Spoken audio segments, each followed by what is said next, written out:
Alright, I've got to admit it. I've played Metro Last Light more times than I can count. Seriously, I've lost track. But recently, I found myself coming back to it again. I was looking for something to scratch that post apocalyptic itch, something like The Last of Us, and I thought, why not revisit Metro Last Light? I mean, it had been a while. Honestly, I kind of forgot just how incredible it still is all these years later. I mean, it is more than a decade old now, it came out way back in 2013. But it's one of those games that no matter how many times I've played it, always manage to hit the right notes. The atmosphere, the story, the tension, it's still just as amazing as it was when I first stepped into those dark tunnels years ago. So in this video, I want to talk about why Metro Last Light is still so damn good, even in 2024. And if you haven't played it yet, well, now just might be the time to dive in. Let's get into it. So Metro Last Light is actually a sequel to the 2010 game Metro 2033. The Metro games are set in a post-apocalyptic world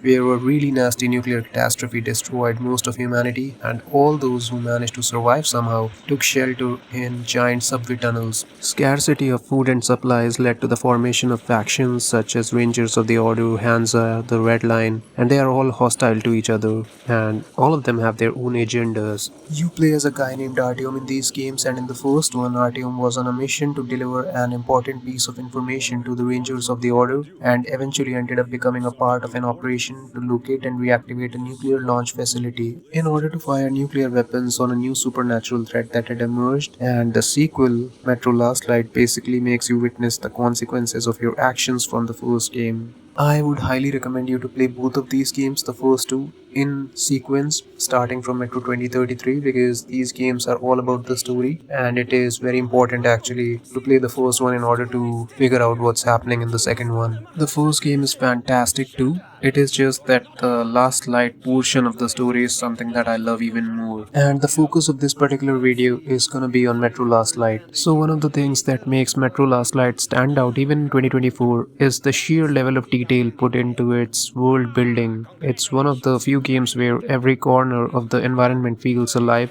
even if it's, well, pretty much dead. The post apocalyptic world of Metro is painted in bleak, muted tones, but it's not just about the visuals. The story is told through the environment itself, every abandoned train station, every dark, decrepit tunnel, and every piece of scrap metal has a story. You're not just walking through empty spaces, you're walking through the remnants of a world that was once full of life, now shattered by war and radiation. What I love the most about this game is the game world itself. It is very similar to The Last of Us in terms of world building. I mean, first of all, they are both post apocalyptic games, but also they are both linear in nature. They are not open world titles, but still manage to create an amazing sense of illusion that you are a part of this living, breathing world with all sorts of factions out there, all sorts of monsters and whatnot. There is a lot happening all around you, and you feel that you're a part of this unpredictable world. And it is something that I absolutely loved in The Last of Us as well as in Metro Last Light. It's a game where you'd want to know more about the game world, you'd want to know more about the different factions and what's driving them. Whether you are in the dark and claustrophobic tunnels of the metro or on the surface with active radiation having your gas mask on, there is so much detail in the environments. And all these years later, these environments still hold up. They are filled with so much authenticity and depth that you can't help but be pulled into the dark atmospheric world of the metro. It's the kind of setting that makes you forget you're playing a game. You're basically in the game world itself. You're a part of it. At the heart of Metro Last Light is the story of survival, hope, and the human condition in the face of utter destruction. And there is a strong supernatural element present as well. You play as a guy who's navigating the remains of post-apocalyptic Moscow's underground, trying to prevent an all-out war between the last surviving factions of humanity. And the factions have personalities. You've got the Stalinists, you've got the neo-Nazis as well, and there is a lot of internal politics and backstabbing and whatnot. The narrative explores deep themes of redemption, sacrifice, and the moral gray areas of life after the apocalypse. But it's not just the plot that grabs you, it's the way Metro weaves that story into your experience. The personal stakes are high, and every decision feels meaningful. Metro Last Light delivers a powerful, emotionally charged narrative that hits really hard. When it comes to gameplay, Metro Last Light combines first person shooter mechanics with stealth and survival elements. The combat is brutal, the ammo is scarce, and every firefight is a tense battle for survival. But it's not just about gunning down your enemies, the game challenges you to think. Stealth is often your best option. Do you use the shadows to sneak past the terrifying mutants and enemy soldiers? Or do you take a more direct approach, using limited ammo to clear your path? The Metro series is also known for its resource management. Ammo is a precious commodity, and so are your gas mask filters. You can't just sprint through the game shooting everything that moves. You need to be strategic, patient, and sometimes even avoid confrontation altogether.